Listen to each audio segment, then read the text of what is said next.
Today I will be talking about staves, treble and bass clefs, note names, accidentals, and ledger lines. To start, this is a stave.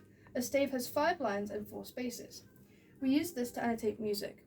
So, for example, each of the lines and spaces have chords or notes. So, on the lines we have every good boy, boy deserves fun. And then in the spaces we have F-A-C-E, face. We do this to remember what notes are where. And then this is the treble clef, also known as the G clef, because this is on the G line. And now for the bass clef.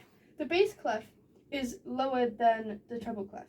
So the notes for these are green, buses, drive, fast, always, and then all cows eat grass.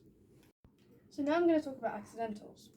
These symbols are accidentals, but before I tell you about that, I need to tell you that a semitone is when you move one note up. So a sharp would move you one note up. A flat would move you one note down.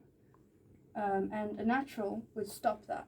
So on a stave, if you were to have a sharp at the beginning, and you had note, note, but then the next note was supposed to be natural, or not be a sharp or a flat, you would draw that to show that the next notes from there are not sharp. Now I'm going to explain ledger lines. So we have all of these notes here, but if there's a note that's higher, say for example we wanted an A, we would draw the A higher up and then draw a line through it to show that that's where the stave is.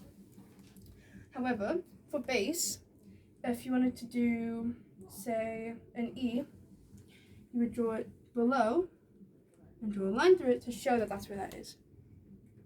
Here I have an example of a written out bass and treble clef.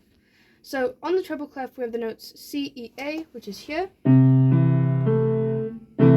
So that's showing me to play that there. And then next to it we have C, E, G, which is here. On the bass clef we have an A, which is here. And then we have a C, which would be there. And then a D. So this is just showing me how to play it.